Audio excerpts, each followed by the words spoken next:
Kata pembersihan jiwa ini boleh dibuat melalui Quran dan hadis. Tak perlu melalui kitab tasawuf. Kalau kita dah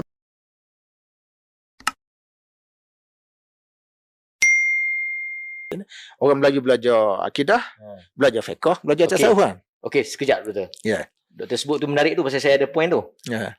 Orang Melayu dia tak lari daripada akidah, dia Fiqh. tak lari daripada fiqh, syariah dan juga kita panggil akhlak kan. Ya.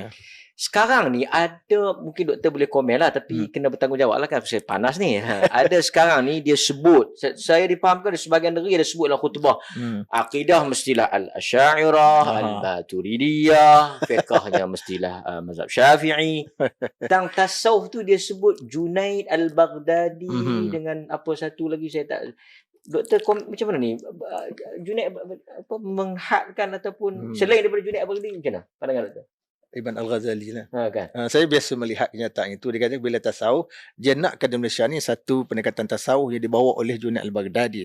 Tetapi jadi masalah pada kita ialah ada ataupun tidak kitab Syekh Junaid al-Baghdadi membicarakan tasawuf yang telah dicetak dengan baik, disebar masyarakat supaya kita boleh tengok apa pandangan Junaid dalam soal pembersihan jiwa. Dakwaan orang Junaid adalah kan. Ada. Begitu juga dengan Imam Ghazali. Imam Ghazali Ihya Ulumuddin. Ihya Ulumuddin ni kita tahu satu kitab yang menimbulkan kontroversi. Maka ramailah ulama-ulama telah melakukan kerja semakan, antaranya Syekh Jamaluddin Al-Qasimi membuat satu kitab baru, Mau'izatul Mukminin. Banyak dan bahkan ada kitab yang panggil Al-Muhazzab min Ihya Ulumuddin ya.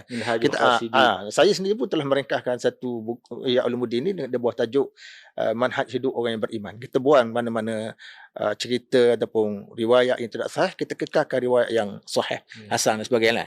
Jadi bukanlah buang kitab tu, bukan buang kitab, murnikan. Kita murnikan balik. Sebab itu Ibnu Jauzi antara tokoh ulama paling kuat mengkritik Ihya Ulumuddin sampai mencecah 200 muka surat. Dia mengkritik Ihya Ulumuddin, tetapi dia tidak mengatakan kitab ini perlu dibuang. Dia kritik tapi dia semok balik, dia buang, dia ringkaskan balik menjadi 2 buah kitab. Pandangan doktor, orang awam boleh tak belajar Ihya Ulumuddin? Bagi saya, orang awam boleh belajar, tetapi mestilah dengan guru yang faham tentang kitab itu. Sebab dalam kitab itu pertama dia ada unsur falsafah pun ada. Kemudian kitab yang belum ditapis itu dia ada hadis-hadis yang dhaif, kemudian dia ada hadis yang la asasalah.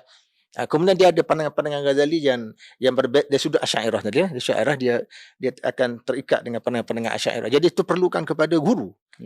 Belajar tasawuf tu perlukan kepada guru lah bagi saya ni. Tapi bukan guru tadi lah tu. Bukan guru, cuma apa yang Ustaz kata tadi. Apakah bila kita belajar tasawuf tadi, maka kita mesti mengikut pendekatan Imam Ghazali atau Syekh Junaid? Tidak mesti begitu. Tidak semestinya. Tak mesti begitu. Sama juga misalnya macam fiqh, mesti kita terikat dengan mazhab Syafi'i. Tidak begitu. Hatta kita mengaku kita mazhab Syafi'i pun banyak perkara di Malaysia ni, sekat saya kaji ada lebih daripada 25 permasalahan yang fatwa tidak terikat dengan mazhab Syafi'i. Fatwa tidak mengambil pandangan mazhab Syafi'i. Fatwa di bukan kita lah. Fatwa di negeri-negeri yang mengatakan mazhab yang terima pakai adalah mazhab Syafi'i. Jadi mereka tak ikut, keluar daripada mazhab. Mereka keluar daripada mazhab, mereka tak terikat dengan pandangan muktamad mazhab Syafi'i. Dalam enigma mengatakan muktamad itulah yang terima pakai. Jadi dalam pembersihan jiwa ni pun begitu juga, tapi oleh kerana masyarakat Melayu sudah dibiasakan dengan ihya, sudah dibiasakan Minhaj Abidin, sudah dibiasakan dengan pandangan Syekh Junaid di dalam ihya satu tu, maka itu disebut biasa. Bagi saya sebenarnya dalam soal pembersihan jiwa ni, saya melihat pada tulisan yang dibuat oleh Profesor Dr. Mustafa Hilmi. Dia kata pembersihan jiwa ini boleh dibuat melalui Quran dan hadis. Tak perlu melalui kitab tasawuf. Kalau kita dah berjaya mendidik jiwa kita dengan memahami Quran dan hadis. Sebab kita tengok pada sahabat dahulu kan, dia ada Nabi. Lepas pada Nabi, para sahabat kan, para sahabat faham apa yang diajar oleh Nabi. Para sahabat ni ada anak murid dia. Akhlak para sahabat ni kemuncak kepada akhlak. Dan awang gitulah. Dan rohani mereka sangat tinggi. Mereka belajar kitab tasawuf kat mana? Sebagai contoh lah.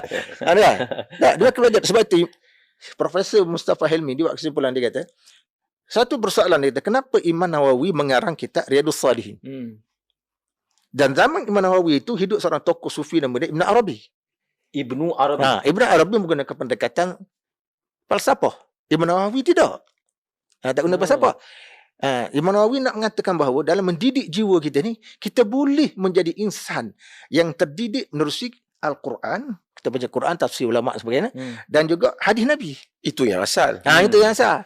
Sebab itu sehingga ulama kata, Dia kata sekiranya seseorang itu tidak ada wang untuk membeli kitab Riyadhus Salihin, kalau boleh jual tanah.